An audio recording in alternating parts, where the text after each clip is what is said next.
Good morning, everyone. It's nice to see all these faces. It seems like every 4 months my eyesight gets a little worse. And as this gets closer, it still seems far enough away. So anyway, it really is amazing to look out and see this face, this just sea of faces. Some, at this point, so familiar, it's really more my family than my family, actually. It's kind of astonishing. And then all these new faces. And to accentuate what Bokashi said yesterday, I really commend the bravery of all the new people who showed up here today. I talked to some people who had barely sat and they decided to come join a Zen retreat. Little did they know what they were getting into, but nobody left. No one had a nervous breakdown, and just that, well, we don't know exactly. But no. And that fresh energy just adds so much. And it's amazing how we do the same thing year after year. And it's the same, but different. It's incredible. Like, after 35 years, every time it's so the same. And it's just so, so, so different. Special thanks to everybody who's been behind the scenes, organizing and making this happen. I've just felt like I've had no idea how anything's happened, but everything is just happening beautifully, and I know how much work that takes. So Fusho and Gesho and Shuso especially.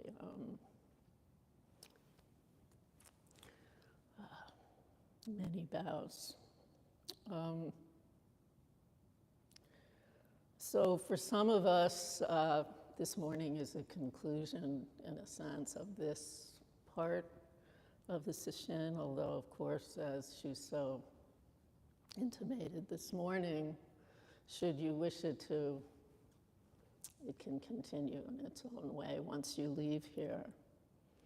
And for others of us, we're actually just really midway in, kind of starting to get into the, in some ways, the heart of things, which has always been there, but,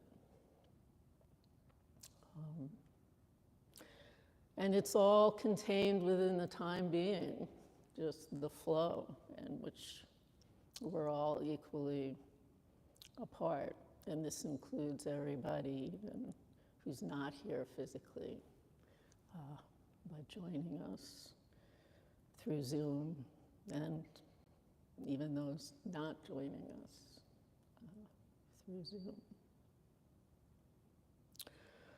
So,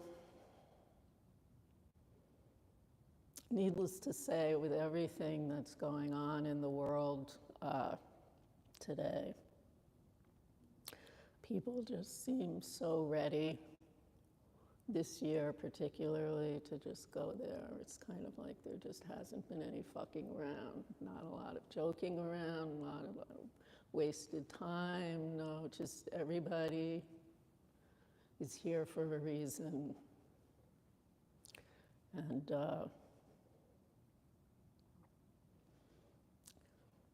it's keeping this container strong and potent, even as it's still very much finding its way. Each day, you know, you can hear the difference. And this morning, just the liturgy was so beautiful, like, you know, the bells just calling and speaking to each other, and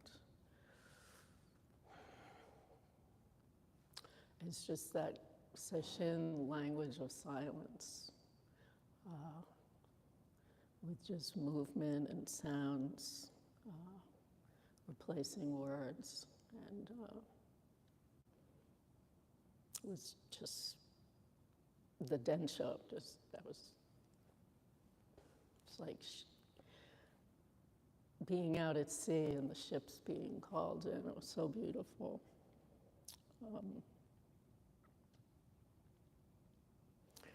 So let's continue this. You know, just this quality of attention and devotion and caring about detail and subtlety, and it all makes a difference. And in a sense, it's all really creating and shaping the form of this container or this cauldron. And it's sort of like this giant distilling cauldron of energy. So, just to reiterate, there's really nothing else in the world like this, and it happens with us only twice a year. So just really make the most of it, because it's also going to be over and gone in an instant. We're going to fold up and it'll be all over. So really appreciate every moment while we're here simultaneously creating it, which I think is a lot of what Dogen is actually talking about, I think, in this text.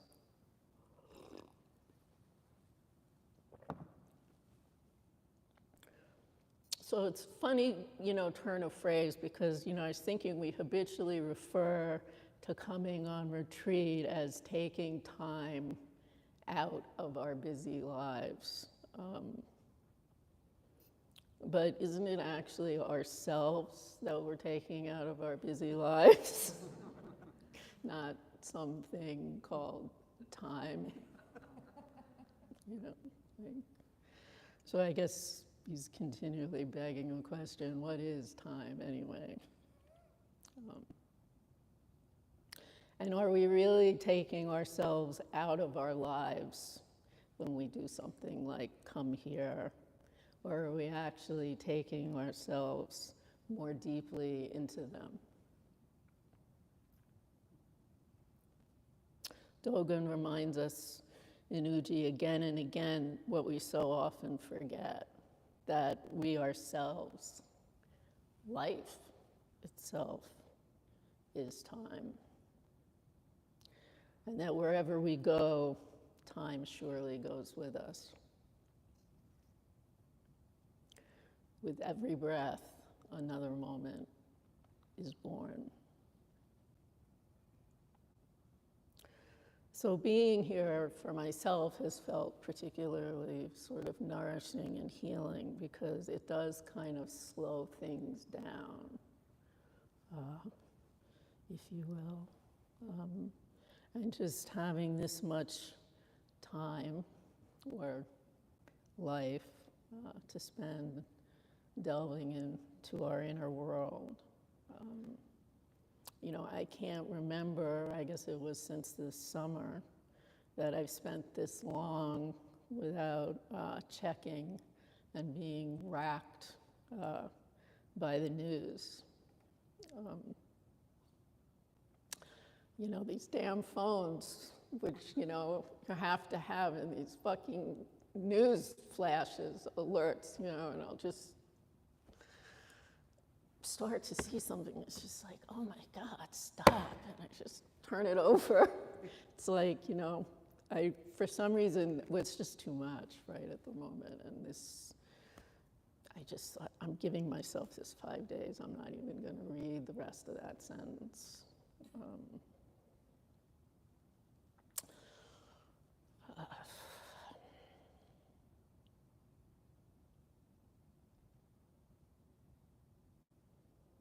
So it's just so important this time we give ourselves here, to kind of just drop the usual patterns, habits, and routines that we're just in constantly and we don't even know.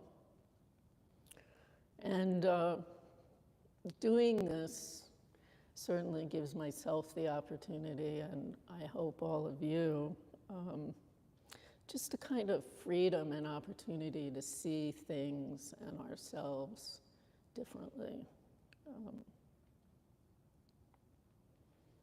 Just to simply and freshly shift perspective, maybe just a little bit.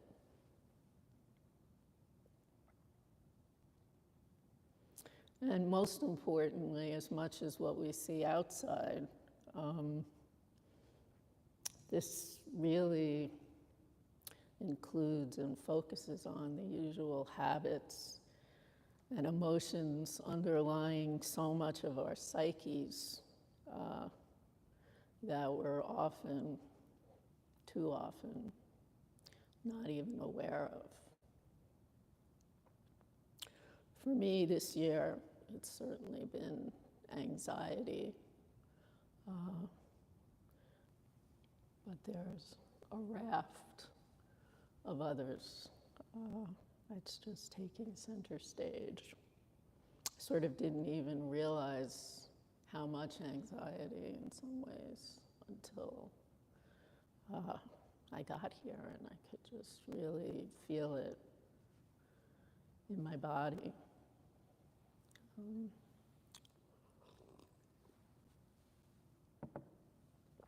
So this study of the self is always important work to do. I mean, that is really our practice. But I think especially with just so much trauma and violence and catastrophe everywhere in the world right now at the same time, at this very moment, it's more important and I think valuable than ever for us to really, and I think Bokashu intimated at this yesterday, to also start to really discern and get clear about what is the anxiety, anger, and fear born from what is happening out there in the world, which is a lot of cause for all of those emotions and states. But also those same states that are our own, that are most often hidden.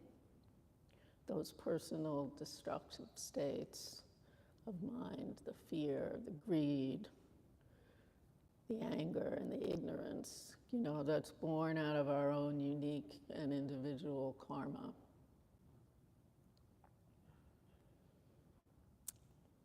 Particularly trauma that's unique to us. And we can hear that word so often that it's like, oh God, my trauma,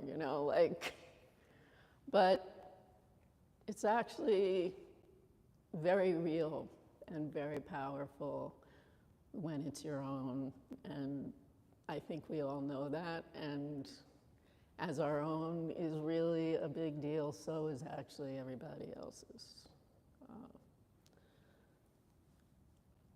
It's really not something to make light of.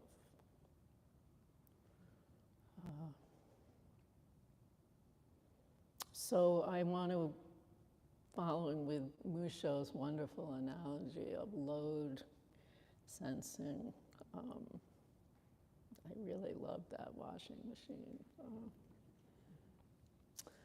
metaphor. To really practice our own load sensing,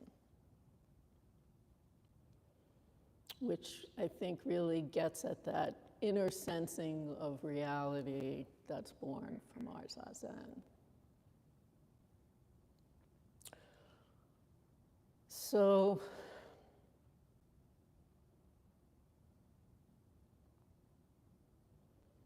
these states inside of us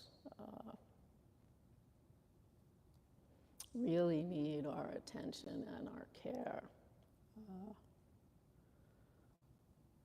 to deal with, because in my experience,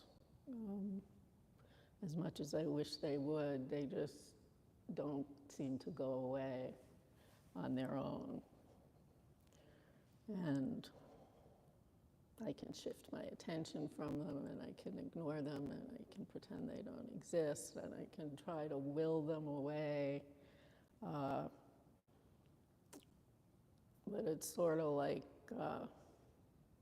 those Chinese finger paper things that you would stick your finger in, and like the more you would try to pull away from them, the tighter, somehow the tighter it gets.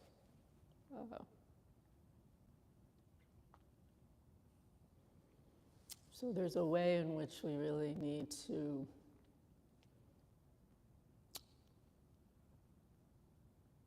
allow ourselves and push ourselves to go there.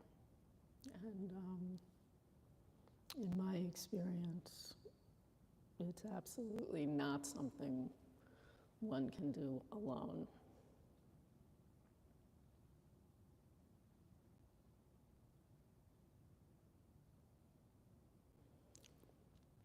These states probably, more than anything else, really affect how I, and I'm sure everyone else, relate to the world and create the worlds around us.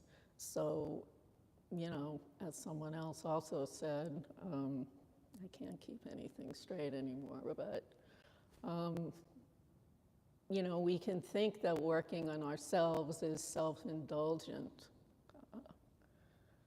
but actually we too are the world, and how we relate to ourselves actually is also, even though we often don't realize it, how we're relating to everyone else. So in a sense, it's more than just a luxury and a nice thing to do if we're able to, and we are, everyone in this room, as you all know, is so fucking fortunate compared to probably 80% of the world right now who just doesn't have the opportunity or the luxury, in a sense, even though it's not a luxury, but in another way, it is a luxury. So we really should not waste this time.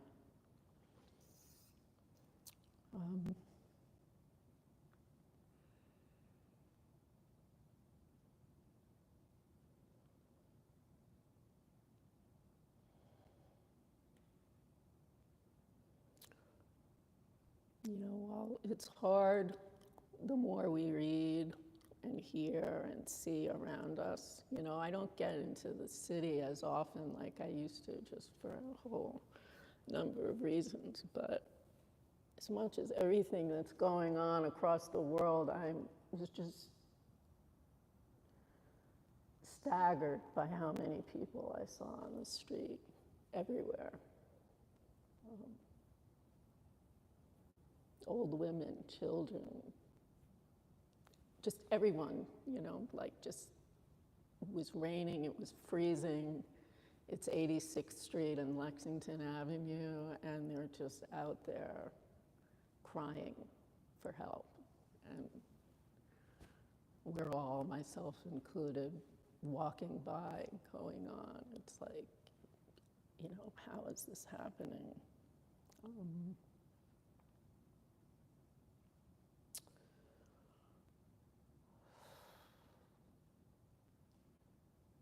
It's kind of almost impossible to not fall into despair, and maybe we do need to fall into despair, but as we fall into despair, you can't stay there. We also have to come up and out of our despair. And I think just keep reminding ourselves that every ripple we create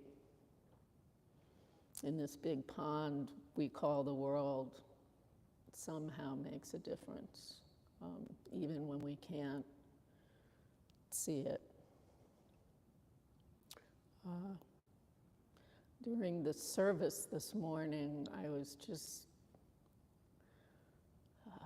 the chanting, especially the last chant, when we were doing the Kanzeon, just looking around the room, you know, with all the pain out there, I could just see on everybody's faces and in people's voices how much pain actually and sorrow each of us is carrying right now for reasons out there and also stemming back inside and further in our own personal karma.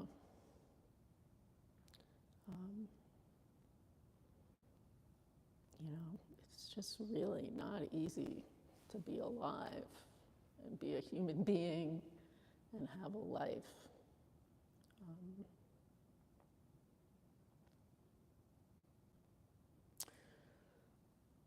So somehow seeing ourselves as time itself, perhaps we can feel a little bit more how our life is not separate from the life of the whole world. Moment follows moment, follows moment, follows moment, follows moment. And with each breath, we are flowing with this great flow of all that is alive in this world. And the time being leaves nothing and nowhere out.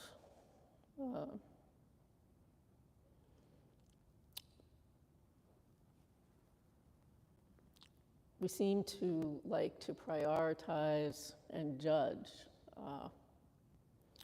believing we can break up and isolate various moments of this ongoing flow. And I think somehow this gives us this illusion of control or importance. That this activity, this person, this place is more important than some other activity, some other place, etc., and so on. And we so often tend to want to just get to what we call or believe to be the good part, or the important part, or the part that's going to make a difference.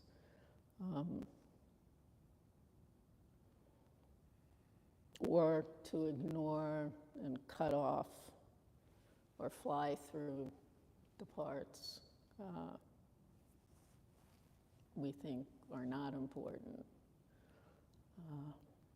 or for whatever reasons we don't like.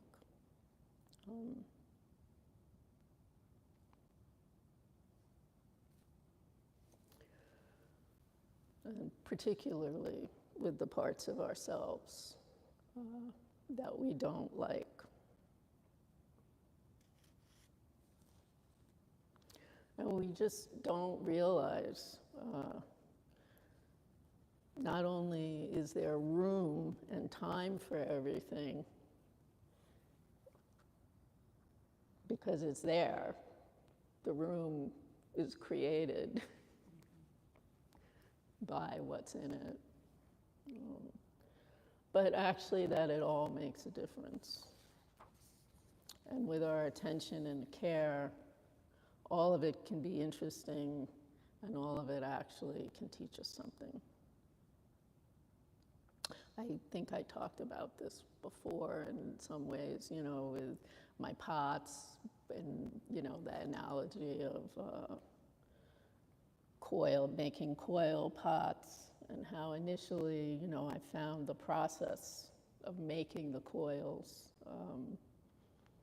for a coil-built pot just tedious and boring and not really that important, and just something I had to get through to get to the good part, the important part, which I thought was just the last stage of shaping the pot. Of course, not realizing that in fact, it is just the beginning, it is the pot, and it is also the shaping of the pot. It's not separate. The time spent on what we all too often consider unimportant and mundane not only is the thing itself, but it also can give us and provide the mind and the body a time to wander, in a sense, and be free while still being active, you know? So wandering and free while also being quite attentive.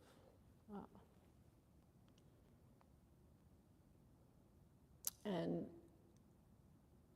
honestly, I think in some ways that's one of the problems with our culture and our world right now. Everybody just wants to have a machine do it, or somebody else do the drudgery or the bad part or what we think of as boring or whatever. And, you know, it's kind of like, for those of you who actually are having the opportunity to be sweeping during the street, it's kind of like, how great is that, you know? I mean, actually, when you're really in it, it's like, oh, wow, you know, here's this pile, and you get in the corners, and the rhythm of your body with the broom, and then, you know, at the end of it, it's like, wow, the floor is really clean, and then everybody's gonna be walking on the floor, and like, I cleaned that floor.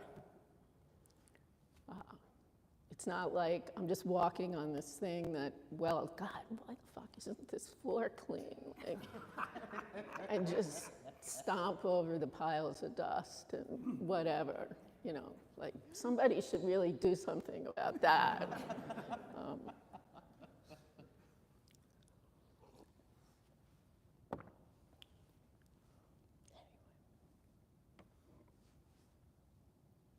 And just to say that if I'm honest, all my own best ideas in my own work happen when I'm not trying to have them. They all happen pretty much more or less by accident while I'm doing something else. Something happens and it's like, oh wow, then, you know, you want to pay attention to see that, or you miss it, but, you know,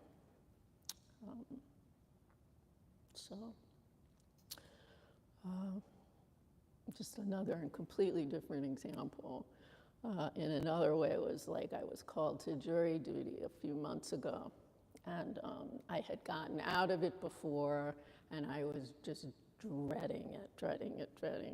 You know, I was like, oh, I'm so busy, I have so many things to do, and oh God, I'm gonna have to sit through this. And,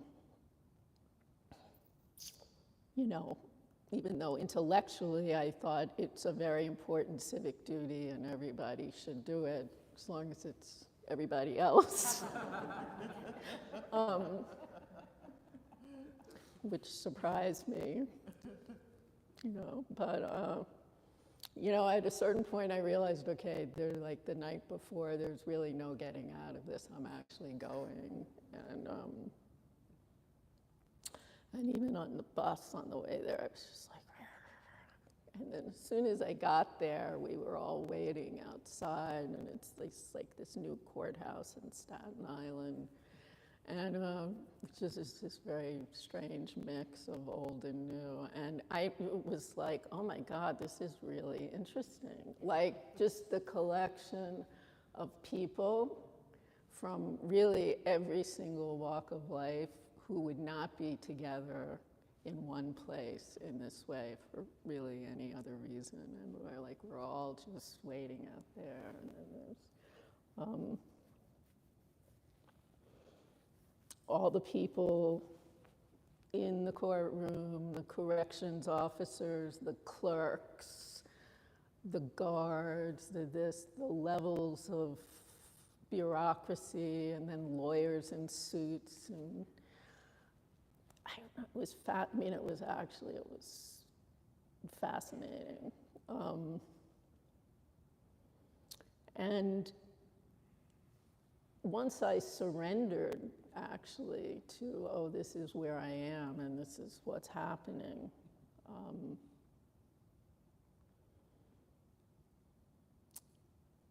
it just completely transformed. It was a shift in my perspective.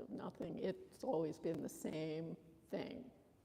Every day, every day, every day. It's not extraordinary to the people there every day, per se. But even the tedium of it became, in a strange way, interesting.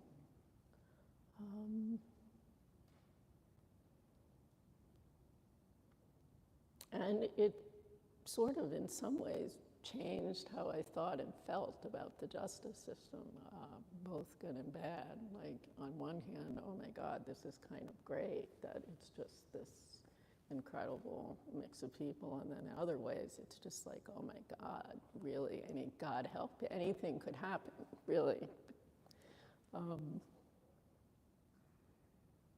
So it was illuminating.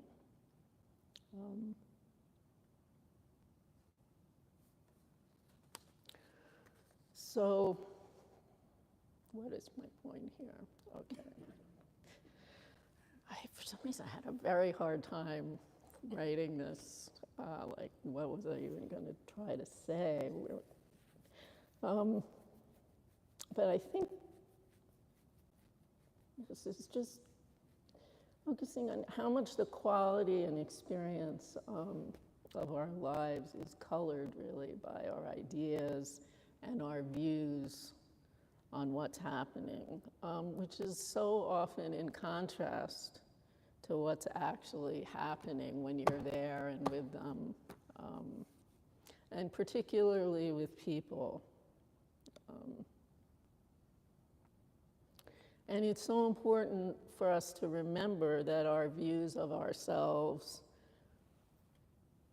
and what we're doing and what we're not doing and what we should be doing are actually just views and not necessarily reality. And of course, this is true what we think about other people as well. And since we all have them, it's really our civic duty, going with jury duty, I think, to cultivate our own awareness of what our personal habitual views and lenses of perception, if you will, are. It's impossible, and there's no need to completely get rid of them because that's never going to happen. But,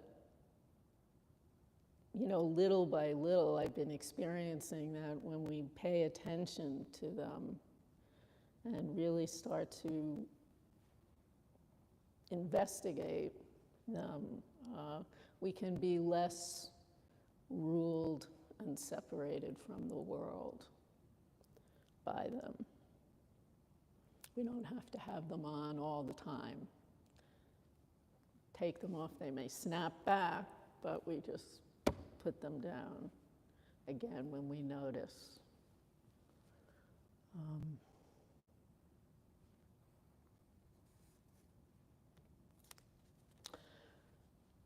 So I guess how I got there was, it's quite, I'm just going to trust that the sentence makes sense leading into the next sentence, so I'll just do a Dogen here. It's quite natural and healthy to think about where we are, or maybe going, and where we're coming from, or in some ways, as he was saying, I think, whether we're arriving or not arriving or arrived. Every doorway, every moment is both an exit and an entry. Every step is both coming and going. It's like, I don't know if you ever noticed when you're doing slow kinhin, it can be so interesting, to just think about with your breathing, if you're sinking into the ground on the inhale, or if you sink and you can switch and play with how different it feels, or if you're sinking into the ground on the exhale and play with that. And it's just where you place your attention changes the experience of, am I sinking in or am I launching off? It's the same, but it's different.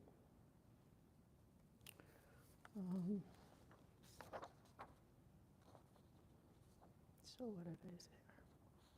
These are just some of the infinite facets of the time being. Our time being, our lives.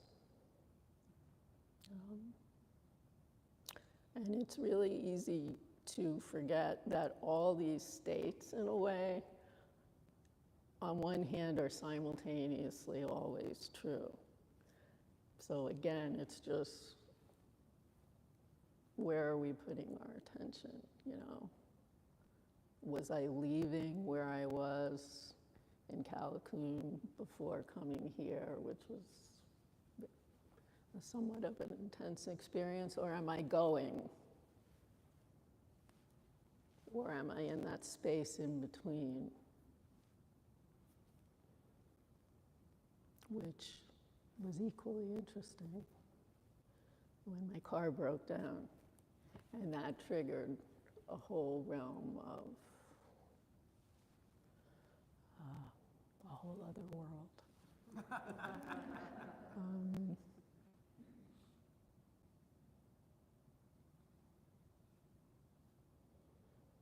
So just to say, I am coming to the end here. It's really when we get stuck in ruminating backwards and imagining forwards that we all too often miss now, where we are right now, where we are at this moment.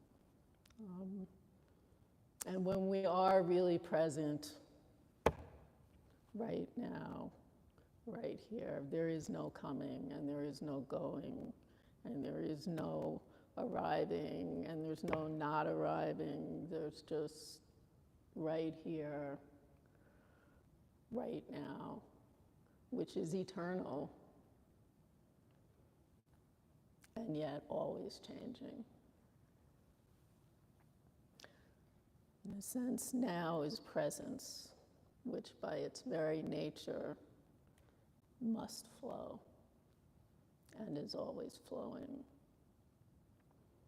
And the good news with this is that even when we believe that we're stuck and may appear and feel like we're stuck, we are actually still flowing. Nothing ever really falls out of flowing, not even sticking.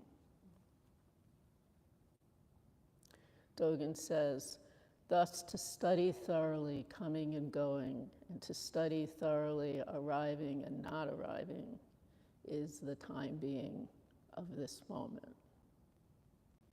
So I'll just end with a quote from the famous sage of the 60s, Ram Dass. Be here now, really here and really now, for ourselves and for each other. So have a good rest of your session, everybody. Thank you for listening.